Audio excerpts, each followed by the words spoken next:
Good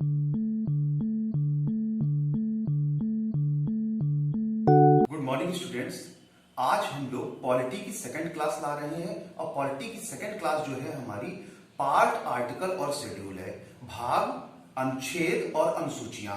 तो आज हम लोग बच्चों भाग के बारे में डिस्कस करेंगे कि हमारे संविधान में, इंडियन कॉन्स्टिट्यूशन में कितने भाग हैं। तो बच्चों हम आपको बता दें टोटल 22 भाग हैं, यानी कितने पार्ट हैं। अगर बात करें तो पार्ट कितने हो गए 22। हम एक एक करके एक एक के बारे में डिस्कस करेंगे।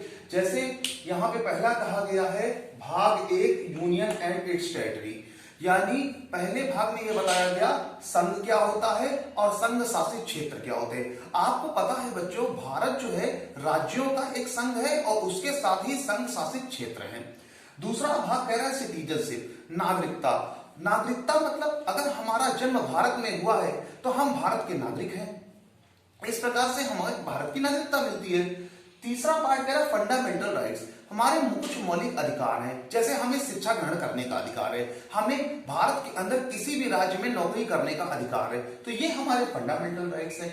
डायरेक्टिव प्रिंसिपल्स, राज्य के प्रति कुछ दायित्व, हमारे राज्य के प्रति जो फोर्थ पार्ट में कह रहा है राज्य के प्रति दायित्व है, जैसे हमें गंगा का सफाई का ध्यान रखना है, हमें वनों को कटने से रोकना है, हमें अपनी इमारतों को सुरक्षित बनाए रखना है। इस प्रकार से फोर्थ ए क्या कह रहा है, फोर्थ ए कह रहा है फंडामेंटल ड्यूटीज, मौलिक कर्तव्य। हमारे राज्य के प्रति मौलिक कर्तव्य भी है।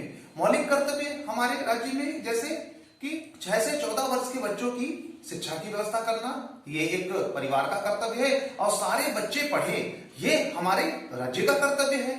हमारे राज्य में लोगों को नौकरी मिले, ये भी राज्य का कर्तव्य है।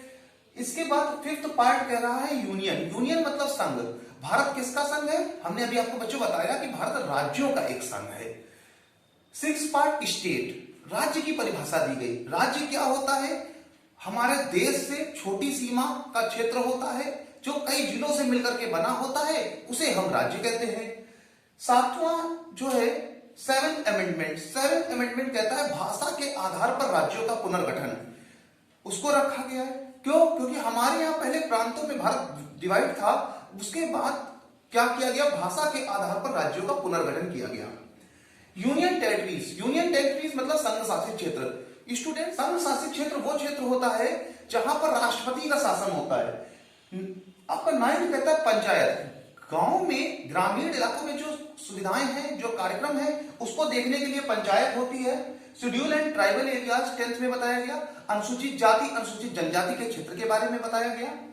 11th बताया गया relation between union and territories, यानी संघ और राज्य के तहत जो भी संबंध है उनको बताया गया। 12th में फाइनेंस एंड प्रॉपर्टी, यानी वित्त और संपत्ति के बारे में बताया गया। 13 में ट्रेड एंड कॉमर्स, व्यापार और अर्थशास्त्र के बारे में बताया गया।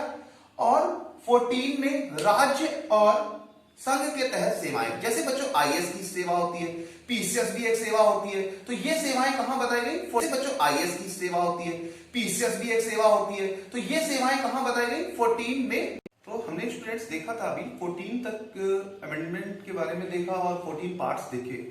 15 के बारे में बात करते हैं इलेक्शन। इलेक्शन मतलब चुनाव। चुनाव का मतलब बच्चों होता है कि जैसे राष्ट्रपति का चुनाव होता है, हमारे यहाँ मुख्यमंत्री का चुनाव होता है, प्रधानमंत्री जी का चुनाव होता है, और स्टेट लेवल में नगर पालिका के चुनाव होते हैं, नगर पंचायत के चुनाव होते हैं, पंचायत सदस्य के चुनाव होते हैं, तो वो 15 में बताया गया। 16 में बच्चों ये बताया गया special provision relating to certain classes, जो निम्न वर्ग के लोग हैं, जो हमारे समाज में रह रहे हैं, उनको भी शिक्षा ग्रहण करने का अधिकार है, उनको भी समाज में नौकरी करने का अधिकार है, अच्छे संस्थान में पढ़ने का अधिकार है, इसके बारे में बताया गया। 7th अमेंडमेंट में कहा गया ऑफिशियल लैंग्वेज। बच्चों हम आपको बताना चाहते हैं हमारे देश में 22 भाषाओं में काम होता है। 22 भाषाओं में जैसे पंजाबी है, गुजराती है, हरियाणवी है, मलयालम है, तेलुगु है, हिंदी, अंग्रेजी इत्यादि भाषाओं में हमारे यहाँ काम होता है। 19 से पहले 18 है। 18 में इमरजेंसी प्रोविजन के बारे में बताया गया। आपातकाल, बच्चों हम आपको बताना चाहते हैं आपातकाल युद्ध के समय लगता है, अकाल के समय लगता है, या कोई धार्मिक संघर्ष हो रहा है तो उसमें हमारे देश में आपातकाल लगता है, और उस समय आपातकाल में राष्ट्रपति शासन लगता है। और राष्ट्रपति कॉन्स्टिट्यूशन मतलब होता ही है आपातकालीन प्रावधान। और इसमें क्या बताया गया बच्चों, आपातकाल कब लगता है, युद्ध के समय लगता है, धार्मिक संघर्ष के समय लगता है, और अकाल हमारे देश में पड़ता है तब लगता है। इसके बाद बच्चों कॉन्स्टिट्यूशन अमेंडमेंट, संविधान में जो बातें जोड़ी जाएंगी उसको हमने कॉन्स्टिट्यूशन अमेंडमेंट यानी संविधान संशोधन में रखा है। 21 में टेम्परेरी प्रोविजन, अस्थायी रूप से निम्न वर्ग के लिए जो भी अधिकार है उसको रखा गया है। 22 एंड ऑफ शॉर्ट टाइटल, उपाधियों का अंत। उपाधियों का अंत में बच्चों अगर जो उपाधि हम पढ़ाई के दौरान जैसे मेजर है, कर्नल है, ये बन जाते हैं तो हम अपने नाम के आगे लगा सकते हैं, डॉक्टर बन जाते हैं नाम के आगे। तो एंड ऑफ शॉर्ट टाइटल, उपाधियों का अंत।